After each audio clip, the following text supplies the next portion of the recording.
আসসালামু আলাইকুম। আশা করি সবাই ভালো আছেন, সুস্থ আছেন। তো আজকে নতুন একটা ব্লগ নিয়ে আসছি। তো দেখুন আমি আর আমার ছেলে সারাদিন বাসায় একা একা কী করি। ওয়াও, অনেক সুন্দর ম্যাজিক দেখছেন? রাফি আপনাদেরকে ম্যাজিক দেখাচ্ছে। তুমি ম্যাজিক দেখাইছো? এখন দাস করবা? পেস্ট, এটা এটা কি বলো? পেস্ট।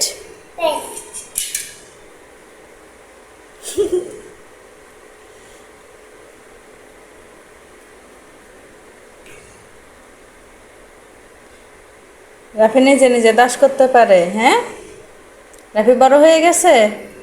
তুমি নিজে নিজে দাস করতে পারো? আচ্ছা আচ্ছা।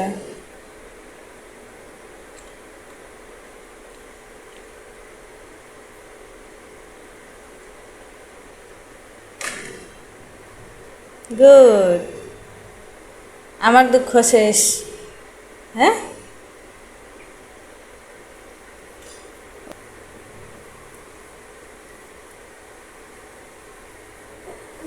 কি জমিদার আয়না দেখে দেখে ব্রাশ করতেছে। গুড। হয়েছে, এখন মুখ ধো।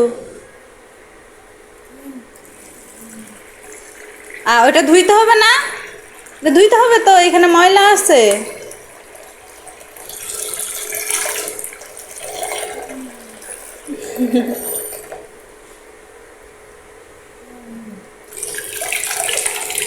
দাঁড়া দাঁড়া, হাত তুলা দে।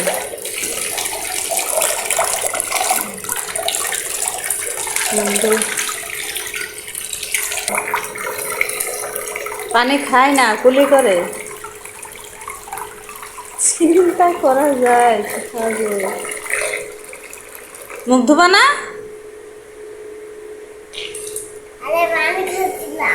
ও, এখন মুখ ধো।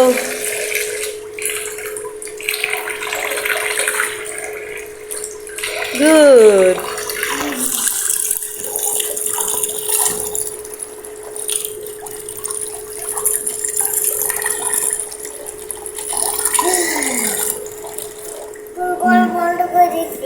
আচ্ছা, না এটা মামার, মামার ওর না। এই যে বাবার গামছা, এই যে বাবার গামছা। হ্যাঁ,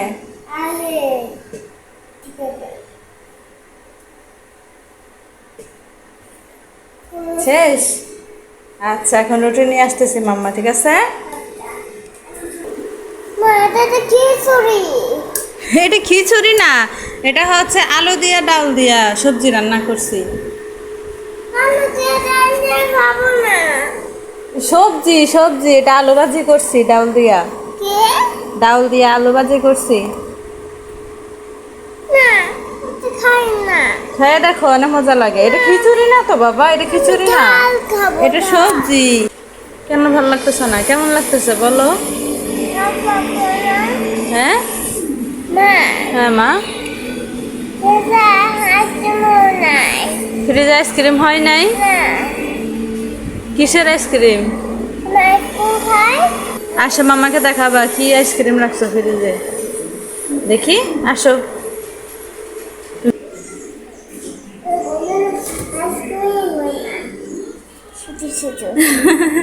চিন্তা করা যায়।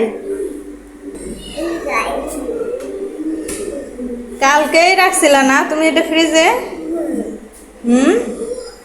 আমি তো দেখি নাই, সকালেও ঘুম থেকে উঠে তুমি এটা দেখছিলা, আমি দেখছি। আর তো রাখলে আইসক্রিম হয়ে যাবে।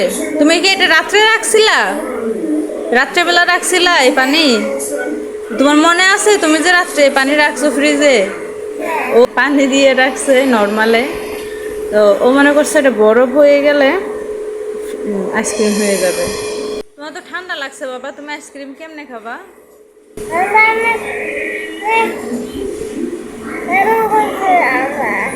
কেমন করছিলা? ও হাসি কাশির কথা বলতেছে, ও নাম জানে না, এই জন্য অভিনয় করে দেখাচ্ছে। আর ঠান্ডা লাগবে না? তুমি পানি ফেলাই দিছো? এখন ঠান্ডা চলে গেছে। তো বিকালে রাফির বাবা হচ্ছে তাল নিয়ে আসছে, এখন এই তালগুলো প্রসেসিং করব। প্রতি বছর আমার শাশুড়ি দেখাই দেয় কিভাবে নিতে হয়, আমরা শুধু নিয়ে দেই আর সবগুলো আমার শাশুড়ি করে প্রসেসিং। কিন্তু এইবারে আমার একা একাই নিতে হবে, আর আমার মাথা ব্যথাও করতেছিল, তো এই কারণে বেশি একটা নিতে পারি নাই, অল্প একটু নিছি। তো আমি প্রথমে তালটাকে ছিলে 3টা বিচি ভাগ করে নিয়েছি। নেওয়ার পরে একটা বিচি নিয়ে আমি ভালোভাবে হালকা একটু পানি দিয়ে কষলে রসগুলো বের করে নিচ্ছি। তো আমি তালের বিচির যে রসগুলো আছে ওইগুলো আমি হাত দিয়ে এইভাবে চেপে চেপে বের করে নিচ্ছি। তো আমি সব সময় এই পর্যন্তই করেছি, এরপরের বাকি যে প্রসেসগুলো ওইগুলো আমার শাশুড়ি করতো, এবারে পুরাটাই আমি করব। তো এখানে সব রসগুলো বের করে নেওয়ার পরে আমি একটা ছাঁকনি দিয়ে রসগুলো ছেঁকে নিচ্ছি, কারণ এখানে অনেকগুলা তালের আঁশ থেকে যেতে পারে, তো এই কারণে আমি ছাঁকনি দিয়ে ছেঁকে নিচ্ছি। তারপরে এই যে একটা সুতির কাপড় নিয়ে ওই কাপড়ের মধ্যে এটা ঢেলে রাখছি। তো তারপরে হচ্ছে এটা আমি সারা রাত ঝোলায় রাখবো।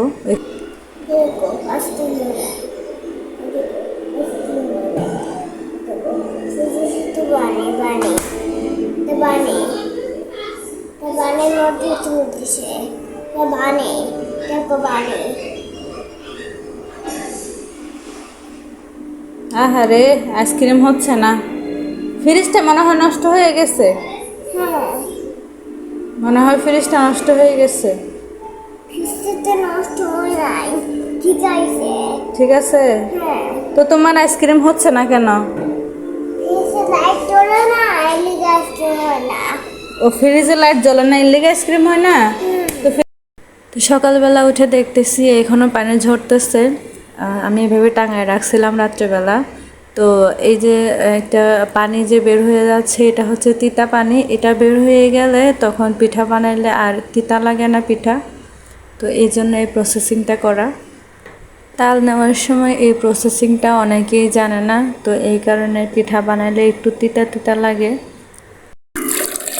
তুমি মাথায় বালি দিছো কেন এটা বলো? ইচ্ছা করে বালি না দিলে মাথায় বালি আসে কেমনে? তুমি মাথায় বালি দিছো কেন?